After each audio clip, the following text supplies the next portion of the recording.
Hey everyone, how's it going? My name is Patrick Liu, and I'm going to be your host for the Diabetes Survival Guide show. I'm the founder of the Diabetes Management Group, where I am a fitness and wellness coach for people with type 2 diabetes and prediabetes. And this show will be a way to share the phenomenal stories about people with all forms of diabetes, healthcare professionals who work with people with diabetes, health and wellness coaches who work with people in this population, and or caregivers and relatives with people with diabetes across the world. A little bit of a personal background for me as a show starter is I was diagnosed with prediabetes back in 2021 and made some modifications to my lifestyle and habits to successfully reverse it in 2022. However, that onset of me receiving prediabetes in 2021 triggered my memories of when my grandpa, who passed away when I was a sophomore in high school from kidney failure secondary to his type 2 diabetes, about the care that was misunderstood and not the greatest at that time. So I want to provide this show as a way to explore the different spectrums of diabetes and healthcare professionals sharing their tips of what they've seen helpful in working with folks with them, and then some things that weren't as helpful so that y'all can learn something. So thank you so much, and we'll get started with the disclaimers and the show. Disclaimers. This show is not medical advice or a treatment plan and may contain sensitive and explicit content. It is intended for general education and demonstration purposes only. This content should not be used to self-diagnose or self-treat any health, medical, or physical conditions. Don't use this show to avoid going to your own healthcare professional or to replace the advice they give you. Consult with your healthcare provider before attempting anything you learned in this show. You agree to identify and hold harmless the creators of this material for any and all losses, injury, or damages resulting from any and all claims that arise from your use or misuse of this show material. The creators and guests of this show make no representations about the accuracy or suitability of this content. Use these materials at your sole risk. Views and opinions are individual to the creators and guests of this show and do not represent any other opinions or entities and are not intended to offend anybody. We hope you enjoy the show. How's it going, everyone? Welcome back to another episode of the Diabetes Survival Guide. I'm super excited to have Alexis Brooks be our phenomenal guest today. And for those who are tuning in for the first time, if you don't know me, my name is Patrick Liu. I'm the founder of the Diabetes Management Group and your host. I'm a 180 system provider. I'm a student physical therapist, and I am almost done with my precision nutrition coaching certification.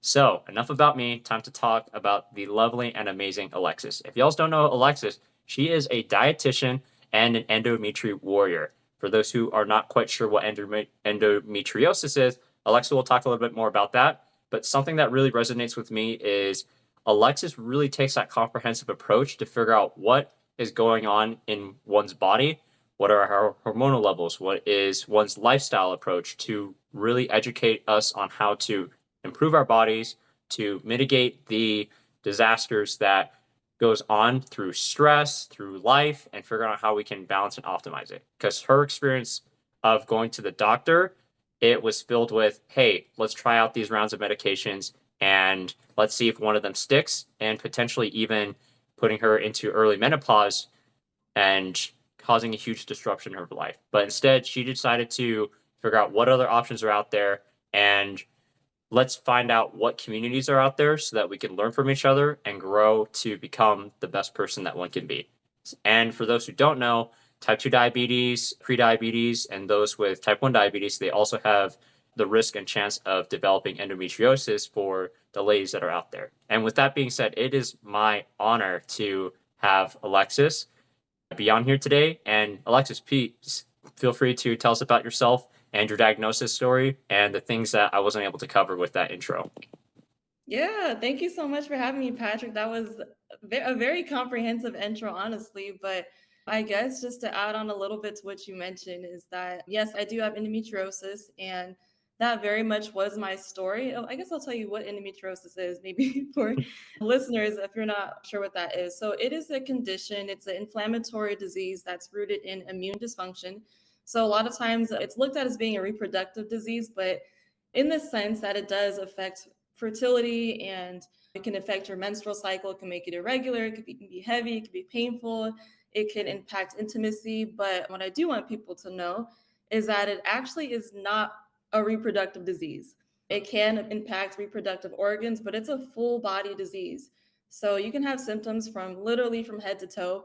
Endometriosis is when the tissue that's really similar to the tissue that lines your uterus, so the endometrium, it's similar to that tissue. So instead of it being within lining your uterus, it actually is throughout your body. So it's outside of your pelvis.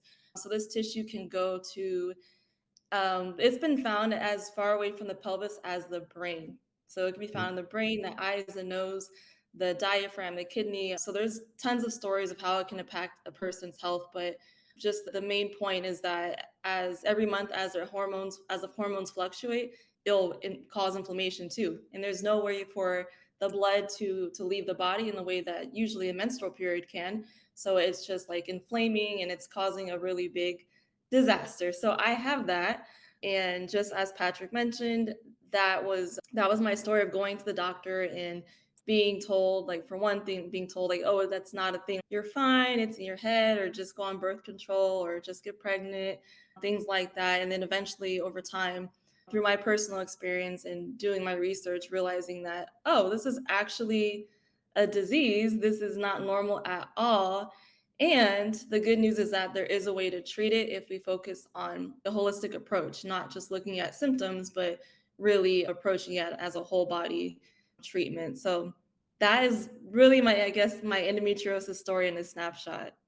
Awesome. Thank you so much. And I'm sure everyone has gleaned a lot from it too, especially us having that empathy of going to the doctor and they say, you're fine, don't you worry about it, until all of a sudden you look it up and, oh, crazy, I have other things that are going on. And let's take the time to figure out how it affects our entire body rather than only focusing on one thing at a time. So I think it's great that you have shared it in a way that our audience can empathize with you.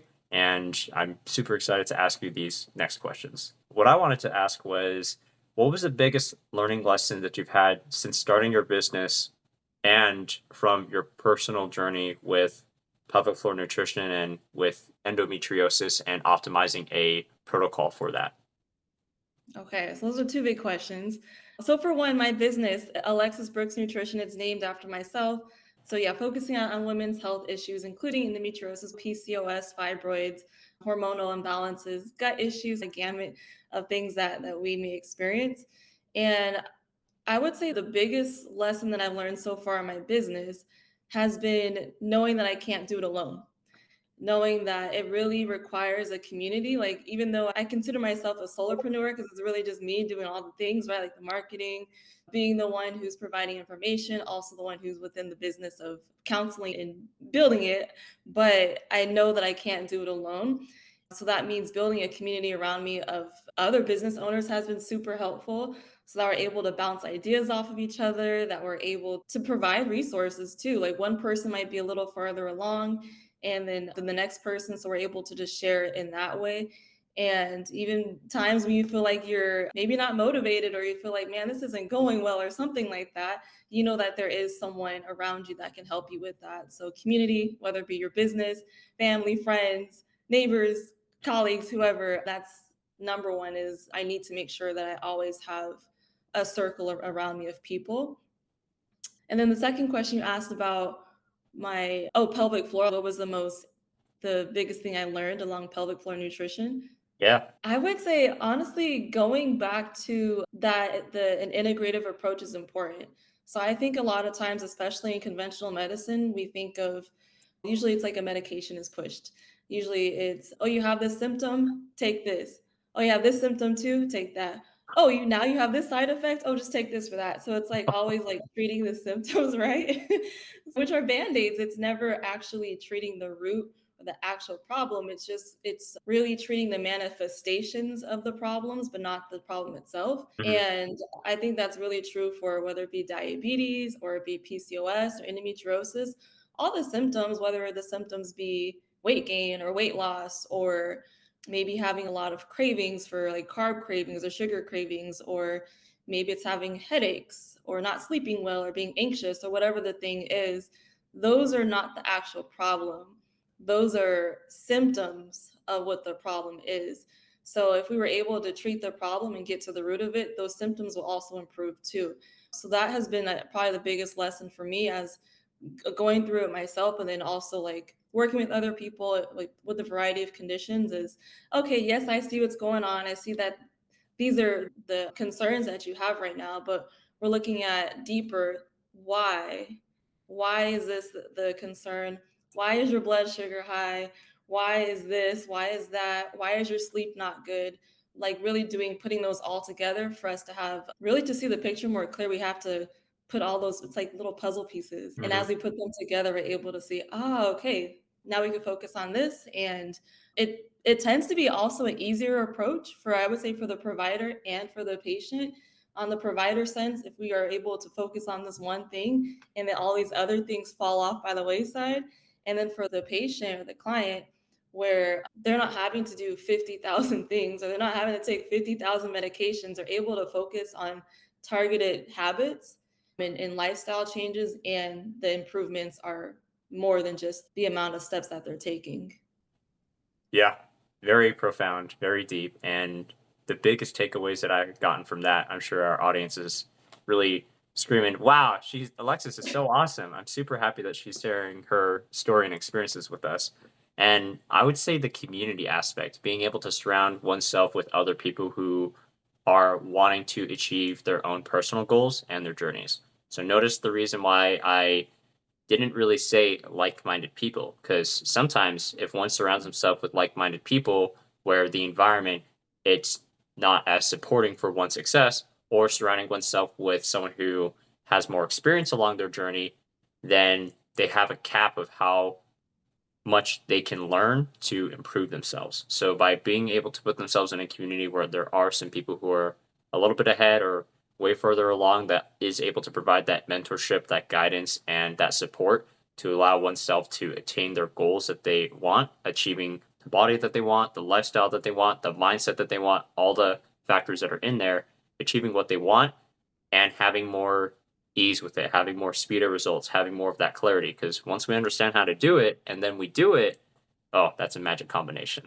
And the other thing I wanted to touch on too, it's looking at the whole story, having that holistic approach. Because if it's the whole going into the doctor's office, one medication, then the next medication, then the next medication, rather than what if we were to reverse that process? So before we got onto the rounds of medications, let's figure out what we can do to work with everything that is coming in as well. Like, what's the diet looking like? What's the sleep looking like?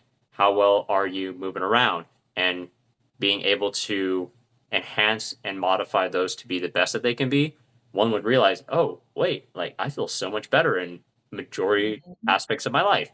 And granted, once we're able to optimize those, then I would say now we can look at if medications are needed for something that Right. is a chronic condition that does require medications. Because for those who are listening with type 1 diabetes or if you have type 3C diabetes, of course, one would need their insulin, one would need to have their other rounds of medications to be there to support them. Or if someone with type 2 diabetes is way down the line and there's already irreversible damages, then yes, please make sure to Mhm. still keep on taking those medications. But it's more of the how can we wean off the ones that is just covering up the side effects of another one that could have been resolved if we decided to tackle the other factors of life that one can do now, like optimizing sleep, because sleep plays a huge role in recovery, it plays a huge role in blood sugar control, and of Yeah. course, making one look significantly younger. That too, Yep. anti-aging. I'm glad you mentioned that specific to the medication because, yeah, even though I do have a holistic approach and integrative, I'm not anti-medication. I do think there are cases where medication is warranted and where it's necessary, and if it's not taken, it's actually dangerous. So I appreciate you pointing that out too, because I think that medication can be part of the care plan. It just, I think it's oftentimes relied on solely without looking at Hmm. the other pieces. So as we think about like it being a puzzle, medication could be one of those puzzles too, one of those pieces to the puzzle. I guess people keeping in mind that it's not the only piece of the puzzle. Hmm. That was the thing that was really difficult for me in my journey was it seemed like that was the only thing that was provided to me as an option of why don't you just take this pill that will put you in menopause at 30 years old? What? Why? So like that was the thing. It was always medications, and anytime I asked, "Is there another option?" Oh, you could get surgery. Like it was always invasive. Oh, It's like, oh, all right, these are some great options. But yeah, but knowing that there is more. There's that, and there's other options too.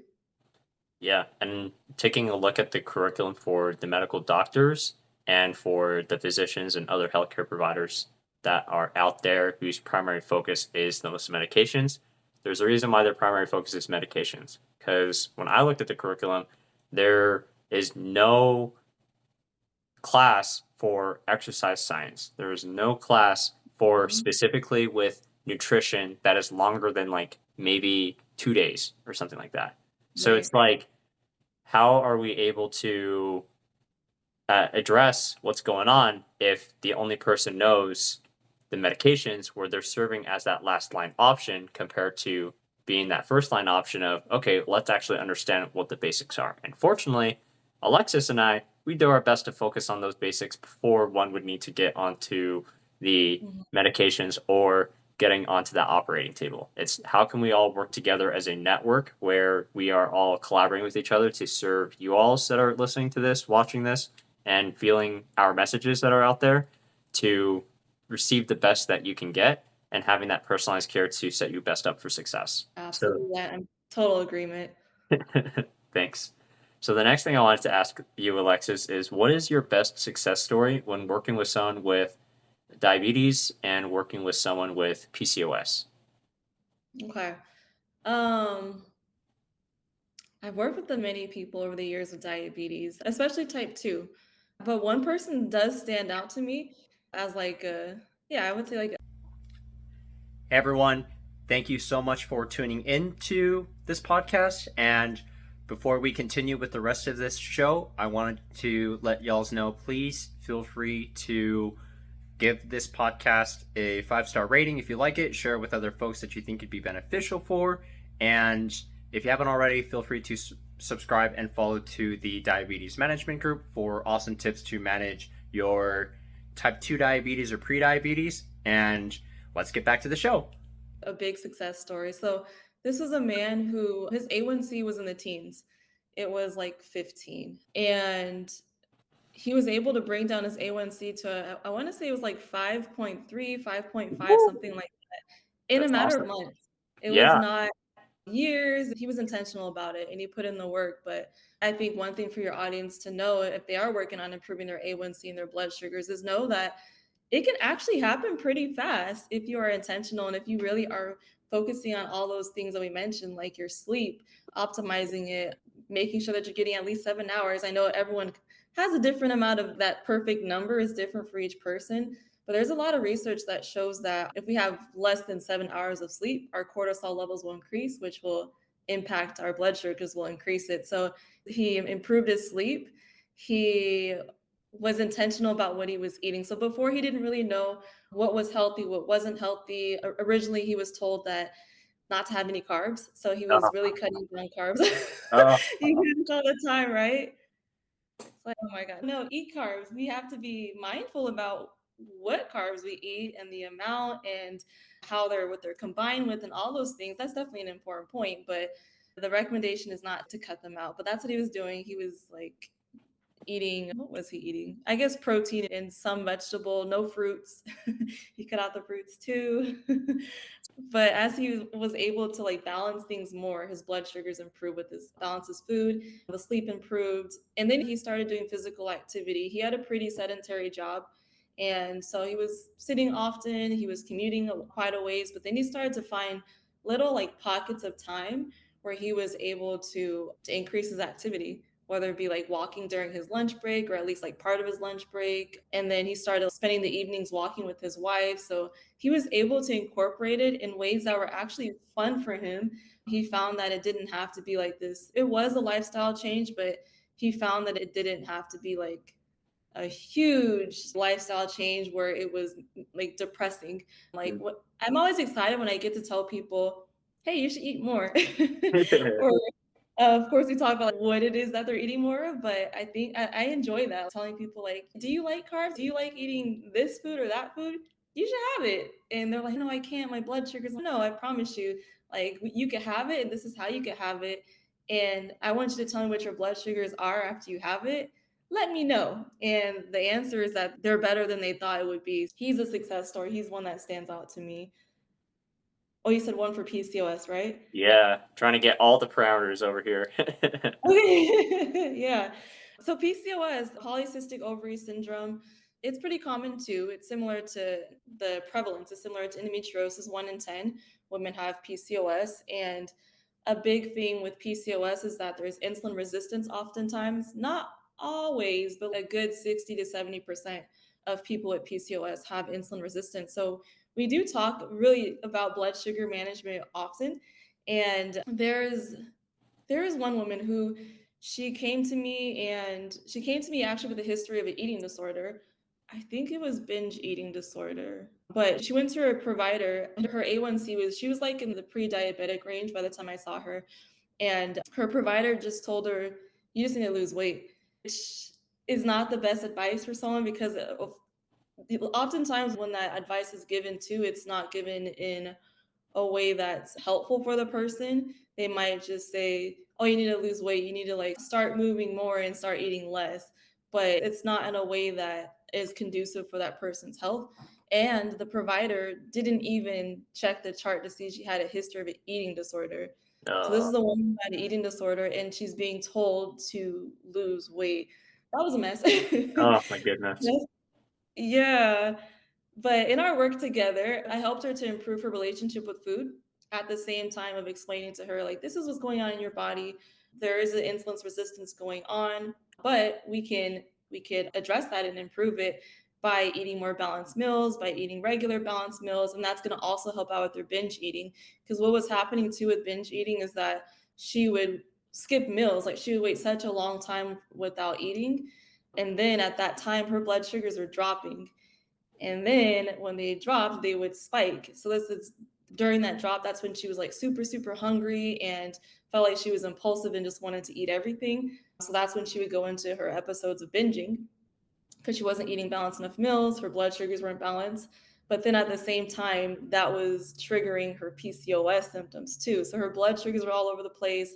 She was binging, but as we worked together, her binges reduced significantly. Her blood sugars improved significantly. Her A1C went back down out the pre-diabetic range. And she had a much better relationship with food. She was able to see how she was able to eat, be happy, and it was also improving her PCOS symptoms. So that was a fun one to work with too. Ah, I'm getting so many chills right now, especially when you talked about for the guy with type 2 diabetes and being able to drop from a 15 to a 5 point something by making Mhm. the small changes of improving his sleep, which I know everyone listening that you have the amazing ability to do, and some of you are probably already doing so in improving your sleep.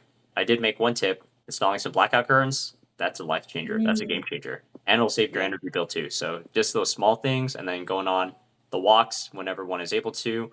Something as simple as 5 minutes, and then scaling up from there and spending time with the people that you love. Oh my Mhm. goodness, that's an amazing combo right there. And then for working with the woman with the eating disorder and with PCOS, being able to restore the relationship with food and being able to address those concerns and repairing that relationship. Because I know that relationships with food, it's just a symptom of what is going on internally. And by being able to address the stuff that goes on internally and being able to have that better relationship with the stuff that could have been triggering to now it's something that they enjoy and look forward to.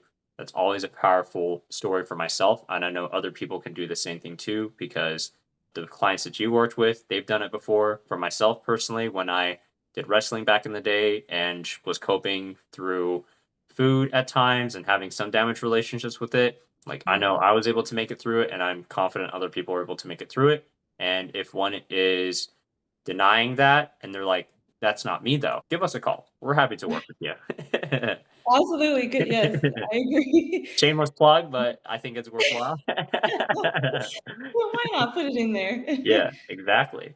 But And I think that's something that's not talked about much is disordered eating. A lot of times, like, I think people do get confused too between eating disorders and disordered eating. So they're like, I know I don't have anorexia. I know I don't have bulimia. Like, I know I don't practice those behaviors, but they could still definitely have disordered eating where it is an unhealthy relationship with food, or they are removing specific food groups and they are depriving themselves of specific things at specific times, and it's also impacting their body image or something bigger than that too. I think I find that some catalyst too to the disordered eating is also misinformation. People hearing, like the man that I work with, the type 2 diabetes, hearing no fruit, no carbs, no fun, no nothing, uh, just live. ugh, And they're like, oh, I can't have this and that. And it just puts them into this mode where they feel like they have to be very restrictive. They're not doing it intentionally for a reason outside of that, but it's mhm. still creating an unhealthy relationship.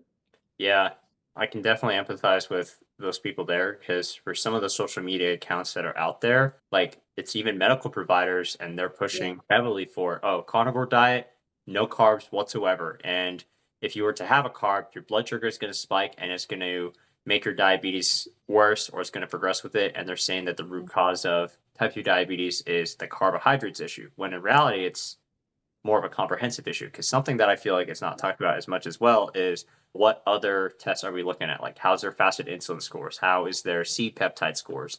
How is their, even when they come back in for the blood work and they do a fasted glucose tolerance test where they give you the tablet of glucose and then measure your body's response to those glucose? Yeah, you can have a low A1C by going on the carnivore diet, like no carb diet, just absent of it, to the point where those other values, like your thyroid hormone's probably going to be out of range, and that's going to Yeah. affect one's ability to sleep well and having those features.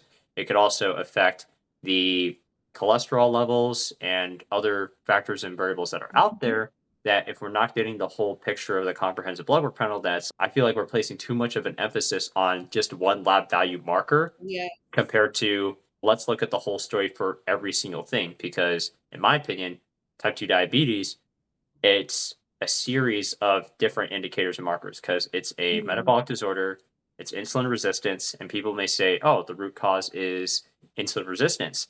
In my opinion, I feel like it's the root cause is more of how the person is. If one has a damaged relationship with foods, if one is having a lack of education because they're not sure what is good food or bad food that's out there, or may have had some misinformation from a teacher that they've had once in the past who wasn't up to date on the education. Because I know there's some dietitians out there, unfortunately, they're providing Mhm. the feedback of, oh, you need to go like no carbohydrates, or you need to eat 45 carbohydrates at each meal setting.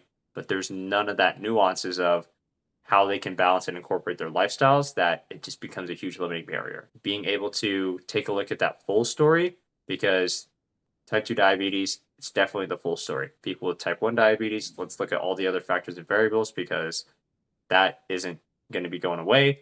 And it's trying to figure out how can we balance all those different factors and variables with it. And of course, like we're just talking about diabetes. We're not talking about the folks who have diabetes with PCOS or diabetes and endometriosis, even though they have an increased risk for it because of diabetes being a metabolic disorder. And if our body isn't able to metabolize things appropriately, then everything else can go awire because of that. So that's why I'm a huge proponent of let's go with this holistic path, because I'm not just looking at the diabetes scores or what the A1C scores are. Like, I want to look at every single value and marker there is right there.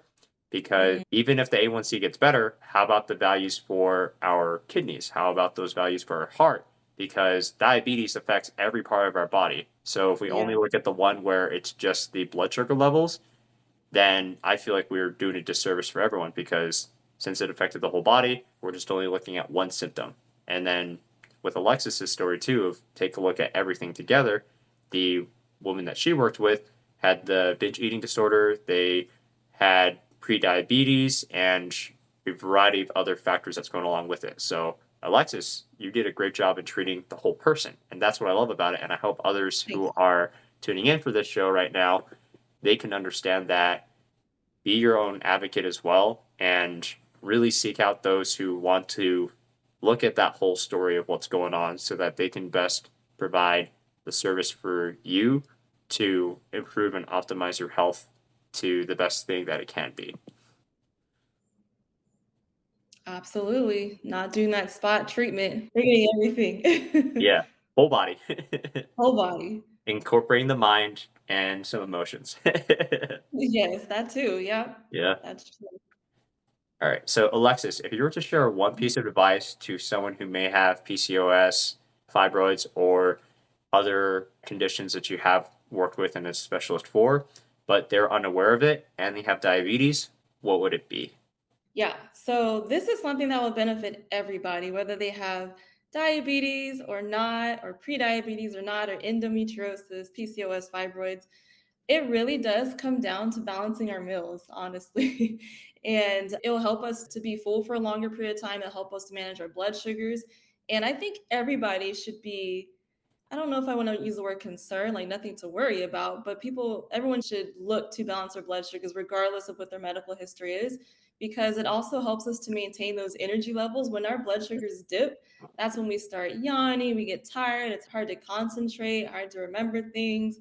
And then once our blood sugars come back up to normal, we're able to respond better, our body's able to respond. So it's a for everything type of thing, everybody type of thing. I would say making sure that we have our meals with having a complex carb, so meaning a carb that has lots of fiber in there. And there's a lot of good choices in there. So you probably could find a favorite food that will fit within that. But I'll give you some examples, whether it be brown rice, potatoes, it's one of my favorite carbs, any color of potatoes, sweet potatoes, red potatoes, white potatoes, beans, another favorite of mine, beans, lentils, quinoa, oats, barley, whole wheat bread, brown rice, all sorts of things could fit in there. And veggies, lots of veggies, having many veggies that helps out with giving us the fiber that we're looking for.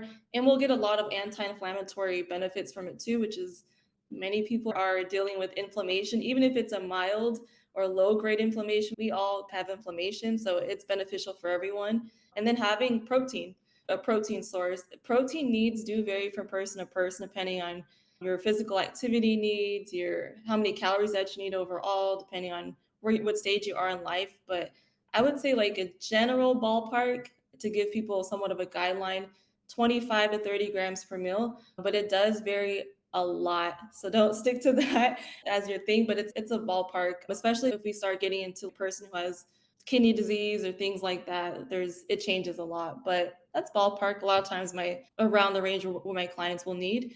But yeah, protein, it can come in the form of those plant-based proteins I mentioned, like beans and lentils and quinoa. It can also be coming from eggs, chicken, fish, cheese, yogurt. There's a lot of places where we can get protein in there too. But protein is important because it helps us to balance our blood sugars. It doesn't break down as fast as carbs. So having that with your carbs will help sustain it for longer. Fat will do a similar thing too, but fat's even longer. So we want to make sure that we include fat in our meals too, whether it be nuts and seeds or avocado or oils like olive oil or avocado oil, almond butter, whatever you enjoy. Those can be some really great things to add into, but those collectively help to manage our blood sugars and help us sleeping better, help the energy levels, helps reduce our cortisol from spiking up, which our cortisol is like our stress hormone. We can probably hear it as. So we don't like that one to be up. It can be up for periods of time, but it should not be up chronically. So also to prevent your cortisol spiking, you want to keep your blood sugars nice and balanced. So that can only happen if you balance your meals Yep. and those other parts. But yeah, balancing your meals. As Alexis honed in on, balance is the key, making sure things are in moderation and, yeah, having a great relationship with it. Of course, with cortisol, as Alexis says, When we see a bear, oh my goodness, and we are planning on fighting that bear, yeah, cortisol is good so that we could get more alert. But if we are consistently worrying about a bear being everywhere, not a good time for our body. So it's good to make sure that we implement the tips that Alexis has talked about, especially for the protein and the fiber. I know I harped on that a ton, and then getting those healthy fats in as well, because that'll not only help with the conditions that are out there, but also helping with memory, cognition, and sleep. I'm sure everyone loves it when they have a great night of sleep, a great night of rest. They wake up and they just feel amazing and ready to win the day. It's a good feeling. All right, Alexis, just a couple more questions and then we'll be finished up over here. I wanted to ask, what is your zombie apocalypse survival plan? My zombie apocalypse survival plan. I'm still working on it, but I'll give you the preliminary plan that I have. Hopefully, they don't come too soon because it's not. I haven't ironed out all the details yet. But for starters, I'm gonna make sure that I have lots of canned food because I will not be leaving the house once I'm settled in because I think that's where they are. Beans, tuna, salmon, all the canned goods are coming with me. And my friend's dad has a bunker somewhere in the middle of nowhere. It's so remote that I actually don't even know what the town is called. She goes there sometimes to visit her dad, and it seems like they know what they're doing over there. They're pretty self-sufficient, living off the land. So I'm gonna go over there. Yeah. Yeah, that's my plan. I don't know how to get there yet. I don't know like where the zombies would be if they be if I would even be able to get to my car and all that stuff, but that's the plan. Sounds like a pretty good one. Hang out with the ones who know what they're doing. Yeah, yeah. Seems like there's water there and stuff. All right. Alexis, it has been an absolute pleasure having you on the show. And I'm sure my audience is wondering, oh my gosh, Alexis is such an amazing person. How do I get in contact with her? Alexis can answer that question for you. How can they get in touch with you? Yeah, so you can get in touch with me. I'm on social media on Instagram and TikTok at Alexis Brooks Nutrition. You can also find me on Connect with Alexis. And from there, you'll be able to see my website. If you want to connect with me further, if you have any questions, you'll see my emails there too. So those are all good spots to find me. And a great connection to be with. Thank you so much again, everyone, for tuning in. Thanks so much, Alexis, for coming in and investing your time into us. And for those of you that are out there, prioritize your sleep, get some more fiber, get some more protein, and do your best to make one small action each day to improve your health. Doesn't have to be incorporating 50 million things that we talked about in here, just one small thing each time. And eventually, that small thing will grow into stuff that you can't even imagine. So, thank you all so much again for tuning in, and we hope you have a great rest of your day.